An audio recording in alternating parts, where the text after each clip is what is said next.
Hello students, आपका हमारे channel doubt अड्डा में स्वागत है। आज हम लोग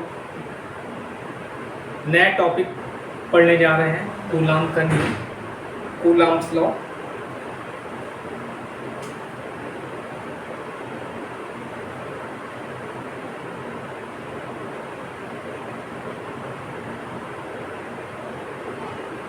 बहुत इम्पॉर्टेंट आपका टॉपिक है। इस टॉपिक से आपके न्यूमेरिकल्स आते हैं, ठीक है। तो कूलाम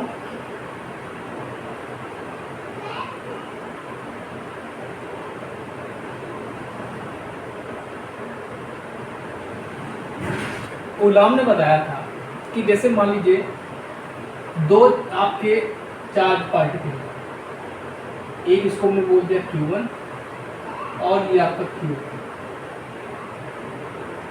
ठीक। और अगर ये पॉजिटिव पॉजिटिव होंगे और निगेटिव निगेटिव होंगे, तो देखिए आपको इतना पता है कि अगर पॉजिटिव पॉजिटिव होता है तो रिपल करते हैं, और अगर निगेटिव निगेटिव होता है तो रिपल करते हैं, ठीक। अगर यहाँ पे पॉजिटिव पॉजिटिव होंगे तो एक दूसरे को रिपल करेंगे, मतलब एक दूसरे से दूर जाएंगे, ठीक। तो ऐसे फोर्स लगेगा इनके बीच। अगर मान लीजिए पॉजिटिव है निगेटिव है तो इनके बीच में क्या होगा, अट्रैक्शन होगा। इतना तो आपको पता होगा, ठीक। तो उन्होंने बताया कि कूलाम एक साइंटिस्ट थे, उन्होंने बताया, उन्होंने 1785 में एक अपना नियम दिया। ये नियम क्या है, ये आपके न्यूटन के नियम से मेल खाता है, न्यूटन के नियम से मेल खाता है, ठीक। जैसे इन्होंने बताया था, न्यूटन ने क्या बताया था, दो आपके पिंड हैं, एक का मास m1 है, एक का मास m2, ठीक। और इनके बीच की दूरी हम मान लेते हैं d मान लेते हैं, और इनकी भी दूरी इसको मान लेते हैं, ठीक। तो कूलाम ने, आपका जो न्यूटन ने क्या बताया था कि इनके बीच जो फोर्स लगेगा, ठीक है, इनके जो बीच जो फोर्स लगेगा बेटा, वो क्या होगा, इन दोनों मास के मल्टीपल के डायरेक्टली प्रोपोर्शनल होगा।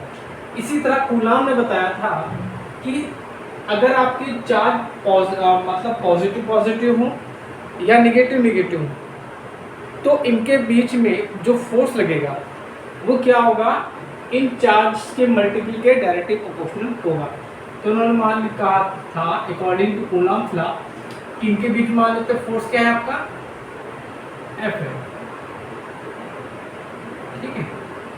इनके बीच में जो फोर्स है F है, तो इनके बीच में फोर्स जो होगा, चाहे अट्रैक्शन हो चाहे रिपल्शन हो, ठीक है।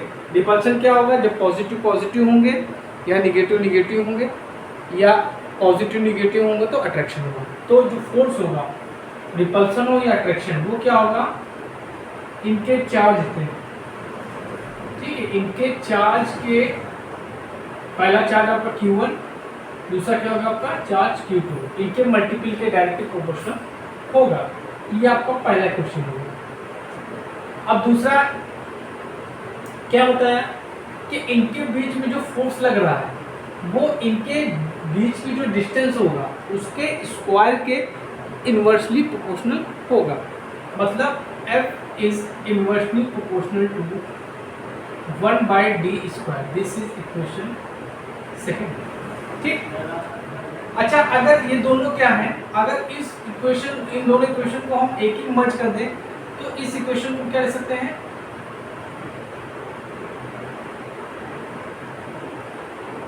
F is directly proportional to Q1 Q2/d² लिख सकते हैं।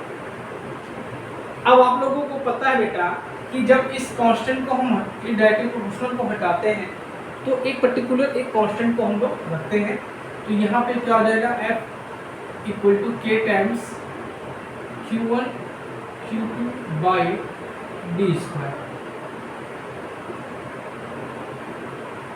ठीक है। मतलब इन दोनों चार्ज के बीच में जो आपका फोर्स लगेगा वो क्या होगा, K टाइम्स Q1 Q2/d², ठीक। इसी तरह अच्छा, अब यहाँ पे जो k की वैल्यू होती है ये होती है आपकी 1/4 पाई एप्सिलॉन नॉट। तो यहाँ पे वैल्यू रख दे तो f इक्वल टू क्या हो जाएगा 1/4 pi epsilon not Q1 Q2 by this. This is called,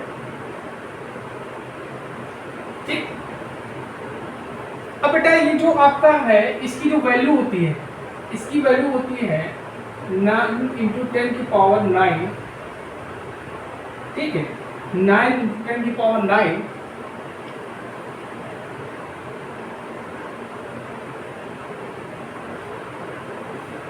Newton metre square पर कूलम स्क्वायर, ठीक है, ये आपकी यूनिट, ठीक है।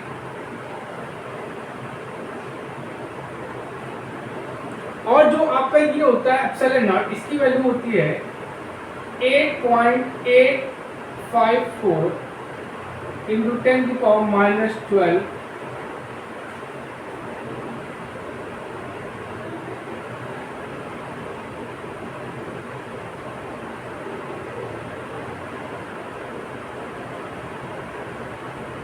C square by newton metre, ठीक है। इसको बोलते हैं, क्या बोलते हैं, इसको बोलते हैं परमिटिविटी ऑफ फ्री स्पेस। क्या बोलते हैं, परमिटिविटी,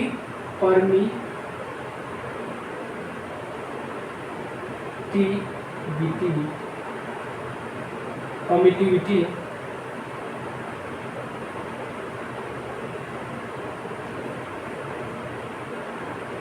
ऑफ फ्री स्पेस,